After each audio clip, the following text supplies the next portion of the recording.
किसी का उधर भी देख लीजिए।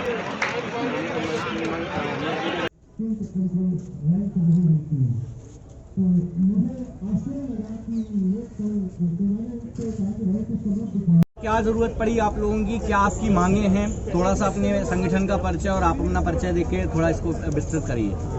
सर, हम लोग भारत सरकार के कार्यक्रम technical education quality improvement program phase 3 के तहत रिक्रूट हुए थे। हम सभी लोग IIT, ISC और NIT के एलुमनाई हैं, जो कि पिछले 3 साल से जो कि रिमोट के इंजीनियरिंग कॉलेजेस हैं, जैसे कि बिहार के कॉलेजेस हैं भागलपुर, मुजफ्फरपुर, छपरा, असम के इंजीनियरिंग कॉलेज हो गए जोरहट, डिब्रूगढ़, मध्य प्रदेश के इंजीनियरिंग कॉलेज रीवा, जबलपुर, उज्जैन, इंदौर और यूपी के engineering college Gorakhpur, MMM Gorakhpur, KNIT Sultanpur, जी पूरे 13 राज्य से हम सभी लोग पिछले 3 साल से सेवा दे रहे थे।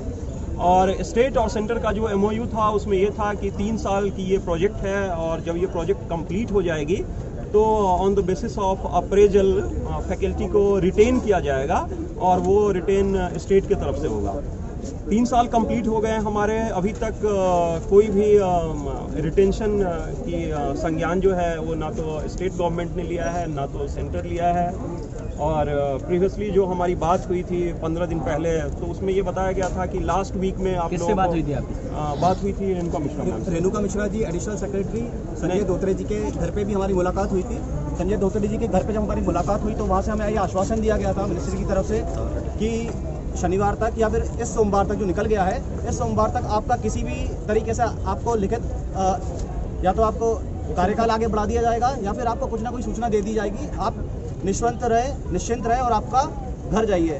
हमने उनकी बात पे विश्वास किया और अपने अपने कार्य में सभी विभिन्न राज्यों में वापस चले गए। बस सोमवार निकल गया, बुधवार निकल गया, मंगलवार निकल गया, आज बुधवार का दिन है। ना तो हमें सरकार की तरफ से कोई भी लिखित आश्वासन दिया गया है।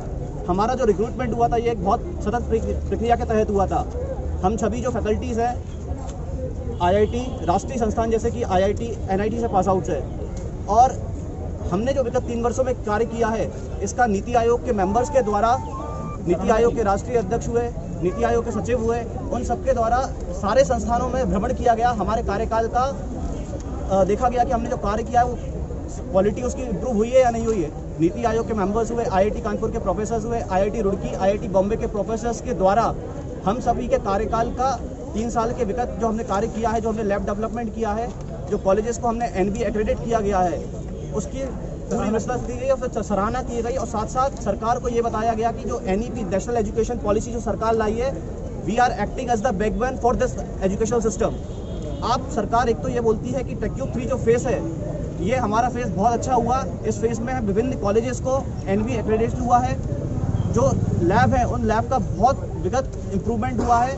बच्चों का जो कार्यकाल है बच्चों का इम्प्रूवमेंट हुआ, प्लेसमेंट हुआ, गेट क्वालिफाई जो डेटा था वो बहुत हद तक इम्प्रूव हुआ है, गेट रिजल्ट भी इम्प्रूव हुआ है। अब सरकार साथ साथ ये कह रही है कि टेक्निकल फेज जो था प्रोजेक्ट था ये बहुत इम्प्रूव हुआ है।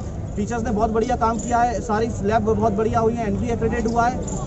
अब बात आती है आप नेशनल एजुकेशन पॉलिसी ला रहे हैं बट बिना टीचर्स के, जिन्होंने ये कार्यकाल दिया 3 साल में आपको बहुत सुधार करके दिया है, ये आप ही की पॉलिसी और आप ही के पेपर्स गिर रहे हैं। टेक्यूब पे आपने इतना अच्छा काम कर दिया सर कि आपकी जरूरत महसूस नहीं हो रही है? ये केंद्र सरकार को एहसास नहीं हो रहा, या एहसास होते हुए भी मुंह पे शायद मास्क जैसे हम पहन रहे हैं आजकल, वैसा ही शायद उन लोगों ने भी कोई मास्क पहन रखा है जिसके कारण उनको हमारी महसूस ज़रूरत नहीं हो पा रही है। ये है कि सभी कॉलेज जो है, जितने भी टेक्यूब के कॉलेजेस हैं पूरे 12 राज्यों में, उसमें 31 मार्च के बाद फिर शिक्षक बचेंगे नहीं। तो आप समझ सकते हैं कि वहाँ पे स्टूडेंट फैकल्टी रेशियो का क्या होगा और कैसे वो कॉलेज चलेंगे। जो लैब हम लोग डेवलप किए हैं उस लैब का आगे क्या होगा।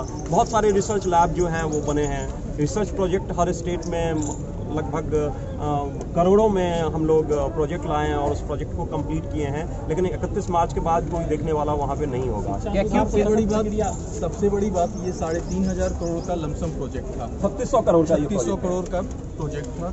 तो अब जो 3 साल में सरकार ने लगातार इसमें पैसे खर्च किए, जैसे हम फैकल्टीज हैं, हम पे भी खर्च हुआ। हमें CRS 25 लाख 20 लाख तक के प्रोजेक्ट्स मिले। PhD जो नहीं थे उनकी PhD खर्च हो रही है। तो फैकल्टीज को छोड़िए, हम 1500 फैकल्टीज हैं, that is a different thing. More than 10,000 students are related with us. अगर एक दिन जब 3 साल आपने इतना धन दिया, राशि दी, ट्रेनिंग दी फैकल्टीज को, अब आप उन्हें ट्रेन करके और आप उन्हें सड़क पे फेंक रहे हो। आप मास्क की तरह डिस्पोज कर रहे हैं फैकल्टीज को, जैसे हम मास्क को पहनने के शिक्षा बाद सुधार एक dispose करते हैं। सतत वेयर इज प्रक्रिया होनी द चाहिए। सस्टेनेबिलिटी कहाँ है? आप लोग sir Where is the IIT, sus- आप जो IIT टीचर हैं, आईआईटी पास आउट है, एनआईटी पास आउट हैं, देश के सबसे बड़े संस्थान माने जाते हैं ये शिक्षा के क्षेत्र में। बिल्कुल। आप लोगों ने अपना समय और अपनी कीमती ज्ञान मैं एक आप बात और बता देता हूँ, आईटी और एनआईटी से भी बड़ी संस्थान आईआईएससी होती है जो बेंगलोर में है, उसकी फैकल्टीज भी हमारे पास हैं।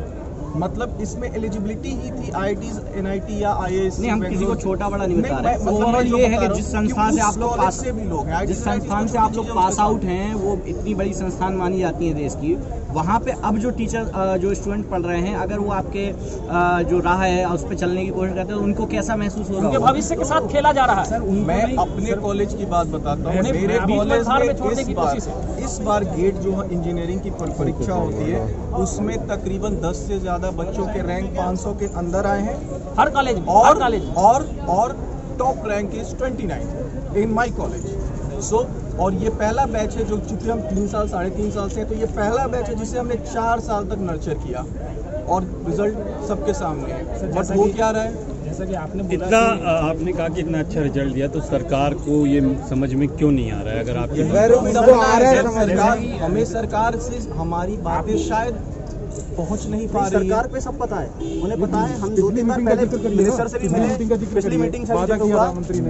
आप लोग अच्छा कार्य कर रहे हैं, हमें सब पता है। हम आपको रिक्रूटमेंट करना चाह रहे हैं, अधिकारी के पास जाते हैं, आपने अच्छा कार्य किया है, आपको अपने कार्य का उल्लेख करने की जरूरत नहीं है। हमने कहा अच्छी बात है सर, आपको हमारी जब पहले जानकारी है तो हमें आने की जरूरत नहीं थी, बट आप माफ़ कीजिए मैं कुछ कर नहीं सकता। मैंने कौन कर पाएगा? मैंने 2 दिन पहले भी कॉल किया था, तो उन्होंने कहा मैम आप बताइए, मैं आपसे चाहता हूँ कि हमारी जो कार्रवाई है या प्रोसेस आप कहते हैं प्रोसेस चल रही है, किसके को लगाए फ़ोन? उन्होंने कहा आप एक्स को लगाइए, वाई को लगाइए, जेड को लगाइए। मैंने कहा आप एक्स वाई जेड के नाम बताइए, मैं उनसे भी संपर्क करता हूँ। तो उन्होंने वो संपर्क, आप मेरे को फ़ोन मत लगाइए, बस किसको लगाइए। अब MHRD में बैठे हुए डायरेक्टरेट जैसे पोजीशन में बैठे हुए अधिकारी अगर इस तरह की बात करेंगे तो निश्चित ही जब हम IIT NIT के लोग, पास आउट्स लोग जो हम कार्यरत हैं, अगर हम उनसे भी संपर्क नहीं कर सकते तो फिर हमें मजबूर होकर आज दिल्ली आना पड़ा। दिल्ली में भी हम लोग शास्त्री भवन के सामने बैठे हुए थे कि भाई, और शांतिपूर्ण हमारा मार्च था, व्यवस्थित था। वहाँ से भी पुलिस ने हमसे रिक्वेस्ट किया कि सर ये शांति मार्च प्रोटेस्ट का एरिया नहीं है, आपसे हम रिक्वेस्ट करते हैं कि आप लोग जंतर मंतर पे चले जाइए, हम आपकी बात रख देते हैं। हमने उनकी बात को भी एक बार में स्वीकार किया, नहीं सर हम आपकी बात को मानते हैं, हम कोई भी पब्लिक व्यवधान नहीं करना चाह रहे। हम शिक्षक लोग हैं, हम शिक्षा की गुणवत्ता भी जानते हैं, हम जानते हैं इसका महत्व क्या है, और हम किसी भी तरह का पब्लिक डिसोबीडियंस नहीं करेंगे। हमारा जो पूरा प्रोटेस्ट होगा that will be completely silent protest. ये जो हुआ है, हम लोग 1500 फैकल्टीज हैं, हम करीबन 1.5 से 2 लाख बच्चों को पढ़ा रहे हैं, और वो पिछड़े क्षेत्र के बच्चे हैं, उनने गेट क्वालिफाई किया है आज के डेट में, वो बहुत इफेक्ट होंगे। वो IITian NITian से पढ़ रहे हैं, वो हमें एज अ रोल मॉडल देखते हैं कि हाँ हम ऐसे फैकल्टी से पढ़ रहे हैं, क्योंकि वो IIT NIT नहीं जा पाए, लेकिन उनको ये बहुत भरोसा होता है कि हाँ हम हमें कोई IIT NIT की फैकल्टी हमें यहाँ पे आके पढ़ा रही है। तो अब वो बिल्कुल 31 मार्च के बाद अब वो नहीं होगा कि वो फैकल्टीज नहीं रहेंगी। 1.5 से 2 लाख बच्चे इफेक्ट होंगे, वो भी पिछड़े राज्यों के।